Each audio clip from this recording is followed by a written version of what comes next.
Well, what can I say?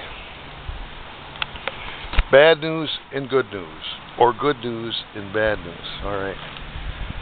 You know, we got our California back all done and all that good kind of stuff here.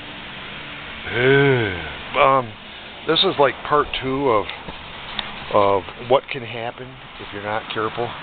So we're going like in the previous issue of this particular little 2-part series, 10-part series, whatever this is going to be.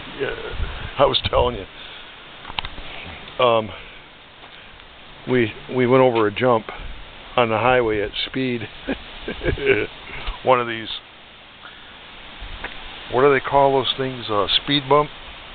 No, it's a raise in the highway and the concrete from the sun beating on it, and it's a concrete upheave. And if you're not careful, I mean, you know, usually you're able to get around them by switching over the lane or whatever. I wasn't really sort of like paying attention, and it really wasn't that visible because of the way the sun was and all that kind of stuff. I just plain didn't see it coming, and so we hit it. We got through it. There's a good side. We lived through it. You know, I don't know how far we flew, how hard we hit, you know, G-force wise and all that kind of stuff. But it was quite a lashing. And as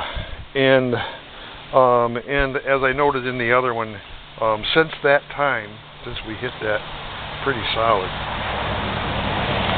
I've been noticing a clunk, clunk, clunk, clunk, clunk in the drivetrain, and I was really hoping that.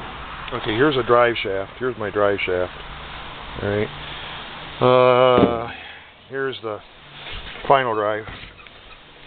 All right. I was hoping that actually that I knew I had about 15-20 thousandths of lash wear in this gear. Remember this? I knew that, and I've been keeping an eye on it. So I was kind of hoping that it was either that, because I got lots of spare parts. So I got, you know, I've been working on these things and riding these things for years now. So I was kind of hoping that the slop that I was feeling was a damaged spot in here in this guy, or this mating drive shaft gear. All right. Now I don't know if you can see this or not on the camera, but this housing right here, that's actually a geared, a hobbed sleeve or mount for your drive shaft to fit into. See the teeth in there? Okay, so that turns, that's all bearing and everything. And I've been all the way around this thing looking for a bad spot without tearing this final drive apart. I mean, I could tear it apart if you wanted to see just what it looks like inside there, but I don't find a bad spot in there.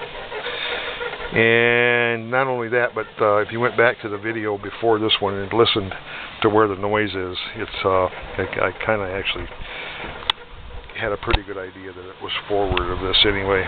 But I was really curious to see this. All right, here's this is the final drive.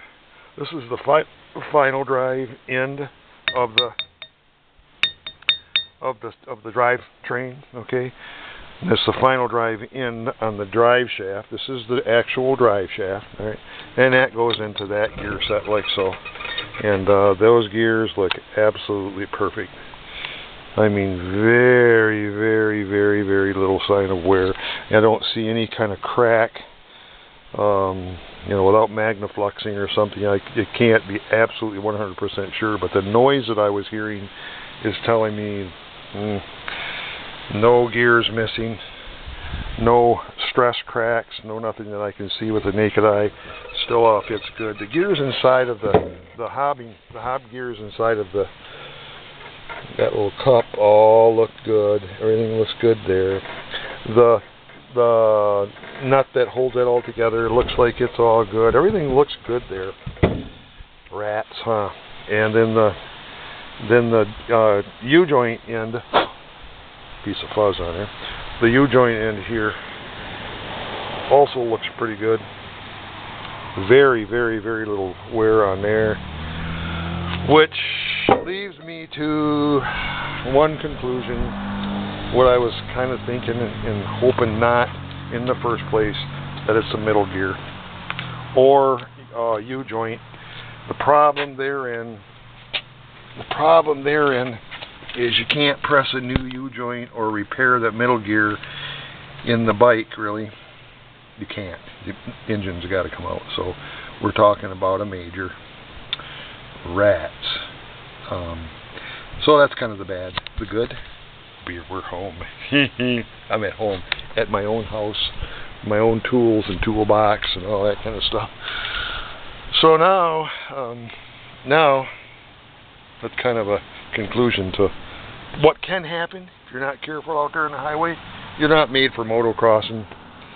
You know, I should be more careful and kind of watch where I'm going, I guess.